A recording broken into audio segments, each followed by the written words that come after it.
Maligayang buwan ng Pebrero po sa ating lahat. Ako si Benison Estareja. Bago po tayo magtungo sa ating weather forecast, ito pong makikita natin na chart dito sa ating likuran ay makikita po natin yung climatological tracks na tinatawag o yung dinadaanan ng mga bagyo tuwing buwan ng Pebrero. Itong linya na maninipis, ito po yung actual tracks ng mga bagyo simula po 1948 hanggang 2017. Habang yung makakapal na linya naman na kulay itim, ito naman yung average or general track po ng mga bagyo. At kung pagbabasihan po natin yung average tracks, meron po tayong dalawang senaryo. Una na dyan, yung mga nabubuo na bagyo tuwing Pebrero, dito po sa may silangan ng Mindanao ay umaakyat ng bahagya at lumalapit or either maglalandfall po dito sa may area ng Visayas or Mindanao. Pero ang ikalawang senaryo po natin ay may nabubuo na bagyo dito pa rin po sa may parteng Philippine Sea or Pacific Ocean, pumapasok ng Philippine Area of Responsibility pero lumilihis ng direksyon or nagre-recurve palayo po ng ating bansa. Yan po yung general track ng mga bagyo tuwing buwan ng Pebrero. Inaasahan po for this month, 0 or 1 po tayo. At kung meron mang bagyo na pumasok ng ating PAR, papangalanan po natin ito na Aghon. For the first time, ito yung magiging unang bagyo for the year 2024. Para naman po sa ating weather forecast, update pa rin doon sa ating low pressure area na minomonitor na nasa labas pa rin po ng Philippine Area of Responsibility. Huli itong namataan 195 kilometers timog kanluran po ng General Santos City. Base sa ating assessment, mababa pa rin po ang chance na ating low pressure area ay maging isang ganap na bagyo, and in fact, in the coming days po ay posibleng malusaw ito or sumubsob pababa dito malapit sa may equator. At hindi rin natin inaalis yung possibility na papasok ito saglit sa ating area of responsibility pero lalabas din po ito after a few hours. Samantala, umiihip pa rin po sa malaking bahagi po ng Luzon ang northeast monsoon or amihan na siya nagdadala pa rin po ng bahagyang mababang temperatura at may hinang pag-ulan.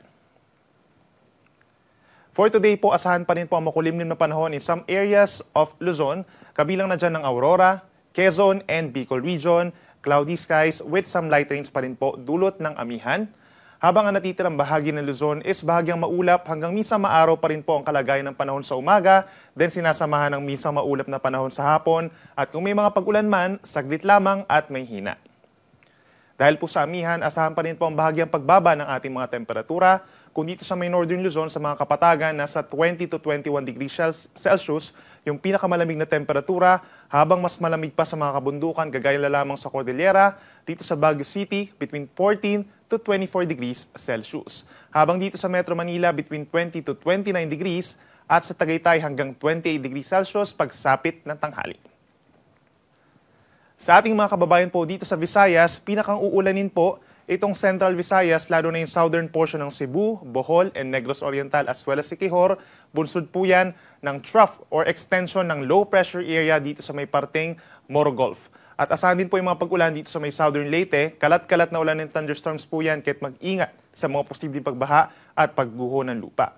Ilang areas pa magiging cloudy rin po, kagaya na lamang dito sa may Negros Occidental at Leyte Province, habang ang Panay Island and Samar provinces, partly cloudy to cloudy skies naman na sinasamahan lamang ng mga saglit na pag-uulan. Temperature natin sa malaking bahagi po ng Visayas is between 24 to 30 degrees Celsius. Sa ating mga kababayan po sa Mindanao, uulanin pa rin po ngayon ang inyong lugar dahil yan sa epekto ng low pressure area, at pinakamalalakas pa rin po sa may eastern side and southern portions, Caraga, Davao Region, and Soxargen. Mag-ingat pa rin po sa mga posibleng pagbaha at pagguho ng lupa, at laging magantabay sa ipapalabas natin na heavy rainfall warnings and rainfall advisories.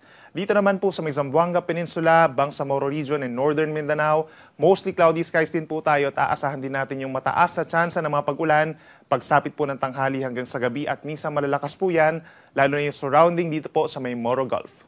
Temperature natin kung dito sa may Zamboanga between 25 to 32 degrees Celsius, habang hindi mainit dito sa may Davao City hanggang 26 degrees Celsius lamang. Magandang balita sa ating mga naglalayag po na kababayan at nangingisda, wala na po tayong gale warning or possible sea travel suspensions dahil sa unti-unting paghina po ng northeast monsoon. And in the coming days, possible din po na wala tayong gale warning. Gayunpaman, asahan pa rin ng maalon na karagatan or hanggang 3.5 metro sa may eastern seaboards ng ating bansa, gayon din sa may extreme northern Luzon. At tulad ng nabanggit natin kanina, unti-unting hihina po yung ating northeast monsoon. So over the weekend, possible po na northern and central Luzon na lamang po yung maka-experience po ng amihan. At by tomorrow naman po, malaking bahagi pa rin ng Luzon ng fair weather conditions. Maliban na lamang dito sa may Bicol region, meron pa rin mahihinang ulan as well as Quezon and Aurora.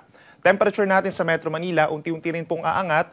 From 21, maaaring by weekend nasa 23 degrees Celsius pagsapit po ng madaling araw. And then pagsapit na tanghali, posibleng uminit pa hanggang 31 degrees Celsius. Sa ating mga kababayan po sa Visayas, mag-i-improve na po yung weather simula po bukas, lalo na dito sa may Metro Cebu kung saan possible na lamang yung mga saglit na pag-ulan.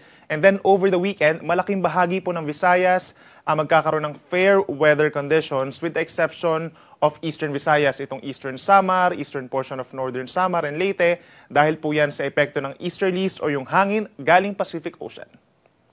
At panghuli sa ating mga kababayan po dito sa Mindanao, by tomorrow, asahan pa rin po ang makulimlim na panahon sa may southern portion of Mindanao, lalo na sa may Zamboanga Peninsula, Basilan, Sulu, and Tawi-Tawi. Epekto po yan ng trough ng low pressure area. Kaya't magdala po ng payong kung lalabas sa bahay. But then over the weekend, ang dadali naman po nila yung mga pananggalang sa init dahil asahan pa rin yung epekto ng easterlies o yung hangin galing Pacific Ocean at iwasan lumabas ng bahay as much as possible between 10 a.m. hanggang 3 p.m. Over the weekend po yan dahil sa mainit na panahon, possible yung hanggang 33 degrees Celsius sa mga low-lying areas po dito sa Mindanao. Ang haring araw po ay sisikat 6:25 ng umaga at lulubog ito 5:55 ng hapon. Yan muna ang latest mula dito sa Weather Forecasting Center ng Pag-asa. Ako muli si Benison Estareha na nagsasabing sa anumang panahon, Pag-asa ang magandang solusyon.